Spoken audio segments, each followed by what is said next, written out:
Uuwi man dito si Digong sa Pilipinas, pantay ang paa. Di ba? O bastos talaga ako sa mga taong bastos din sa akin. Yun ang totoo.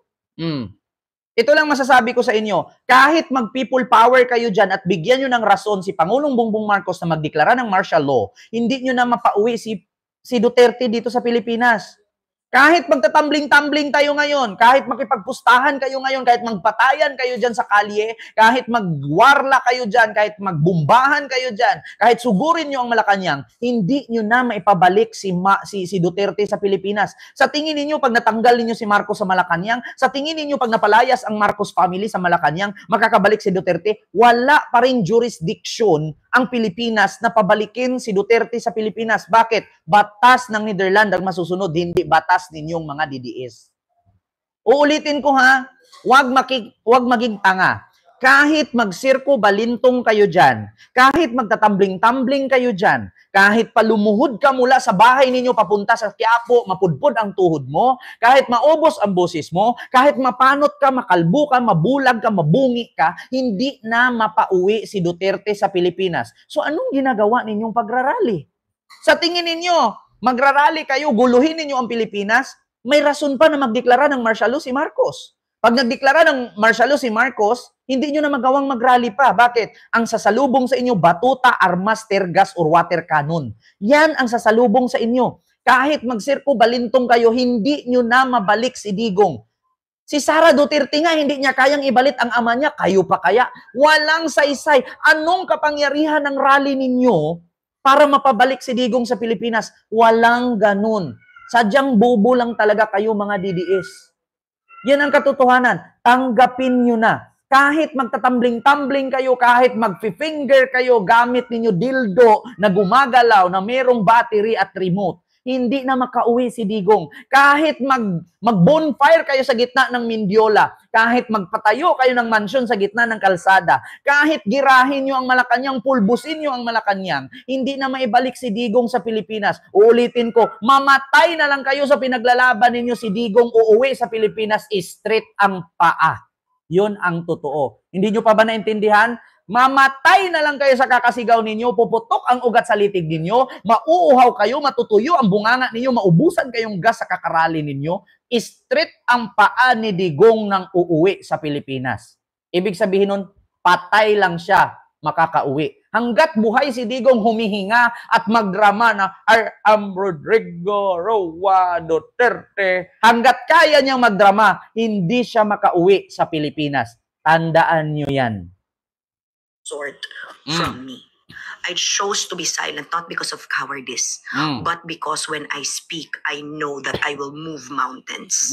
When I speak, daghag makahimamat o makarealize akong mga ipanulti. So, when I speak, maraming makarealize sa aking sasabihin. Yun ang sabi ni Jam. So, pareho kami ni Jam. Yeah? When I talk, totoo yan. Bakit? Sinong DDS makipagpustahan sa akin? Sige nga, kung talagang malakas ka na DDS, ibalik mo nga si Digong. Diba? Nung panahon si Digong pinagmumura ang Panginoon, pumalakpak kayo. Nung panahon si Digong pinagmumura si Barack Obama, pumarakpak kayo. Nung panahon si Digong pinagmumura ang mga sundalo at mga diplomat sa Pilipinas, pati Santo Papa, pumalakpak kayo. Tapos ngayong nakulong si Digong, manawag kayo ng Panginoon, hahanapin yung Panginoon, busy si Lord. Ayaw ni Lord sa mga taong tampalasan. Yeah? Nung pumatay si Digong ng 30,000, palakpak kayo. Ngayon, nahinanap ng mga pamilya nung pinatay. Yeah? So umiiyak-iyak kay Digong, pero yung 30,000, hindi kayo umiyak. Tapos sasabihin ninyo ngayon, bakit ninyo kinakatigan yung 30,000 na namatay? Bakit hindi nyo isipin yung nabiktima ng mga adik? E di ipunin nyo yung nabiktima ng adik, abutin nyo yung 30,000, tapos i-file ninyo sa ICC. Yeah? Kasi tinatanong ako bakit mo pinapanigan ang 30,000 ka-adik na namatay? Bakit hindi mo papanigan yung mga nabiktima sa adik? E di ipunin nyo yung nabiktima at i-file ninyo ng kaso sa ICC at hanapin ninyo kung sino ang kakasuhan ninyo. Di ba? Kasi si Trillanes, si Laila de Lima, final nila ang kaso doon Kasi may namatay, may biktima. E di ngayon, yung mga nabiktima nung namatay, hanapin ninyo, ipunin ninyo, mag-rally kayo, tas i-file nyo doon. Para matama ang due process. Ay, kung walang biktima, hindi abot 30,000, hindi kayo mananalo. Real talk, di ba? So, yun, ang kay Jam Magno. O, klarong-klaro, mga kababayan, di ba? So, dito tayo. Dito tayo kay sinong sunod? Basti Duterte. Dito tayo kay Basti Duterte. Basta kriminal, iligpit yan. O kaya nga, si Digong pumatay ng 30,000, kriminal, iligpit yan. Tama naman. Basta kriminal, iligpit. Ano ba ginawa kay Digong? Di ba niligpit siya ngayon? Pero dinaan sa due process. Hahayaan siyang mamatay dun sa hirap. Hindi naman kasi kriminal ang ICC. Kasi kung ang ICC at si Pangulong Bongbong Marcos pareho lang utak ni Digong, hindi abot si Digong ng ganyang edad. Nung pagbaba pa lang niya sa posisyon, pinalo na ng bakal yan, matay na yan. Dito tayo kay Basti Duterte. To PBBM. Ito na, mga kababayan. Ang imong amahan, gipalubong sa akong amahan, pero akong amahan, gipapreso nimo, putang ina ka. Sa mga hindi nakaintindi, sabi ni Basti, ang akong amahan, gipalubong ang imong amahan, pero ang akong amahan, gipapriso nimo, putang ina ka. In Tagalog, ang ama mo pinalibing ng ama ko, pero yung ama ko pinakulong mo, putang ina ka.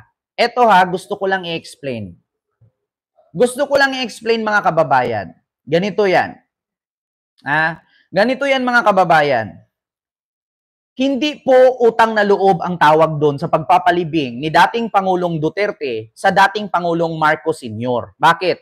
Nasa saligang batas na kapag ikaw ay isang public servant at lalong-lalo na presidente ka, may rights ka na ilibing sa libingan ng mga bayani. Yun po ang katotohanan.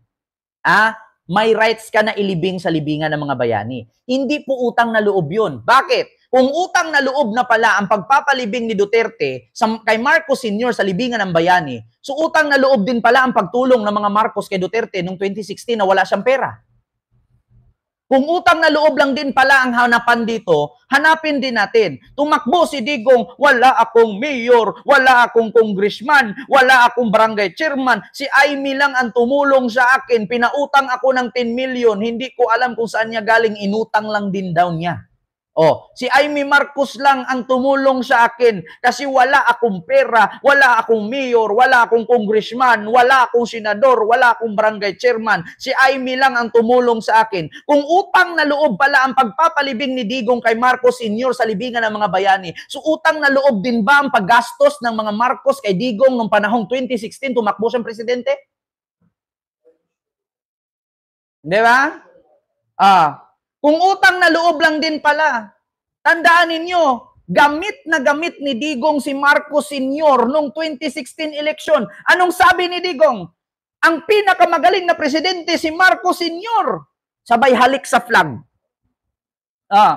Walang ibang tumulong sa akin na tumakbo akong presidente kaya wala akong pera, wala akong mayor, wala akong barangay chairman, wala akong gobernador, wala akong senador. Si Aimee lang ang tumulong sa akin. Tapos ngayon sasabihin ni Baste, Gipalubong sa akong amahan, pero akong amahan, gipapreso nimo, putang ina ka. Kasi pinapatakbo ni Basti dito, walang utang na loob si BBM. Di ba, Ma'am Yamalays? Wala daw utang na loob si BBM.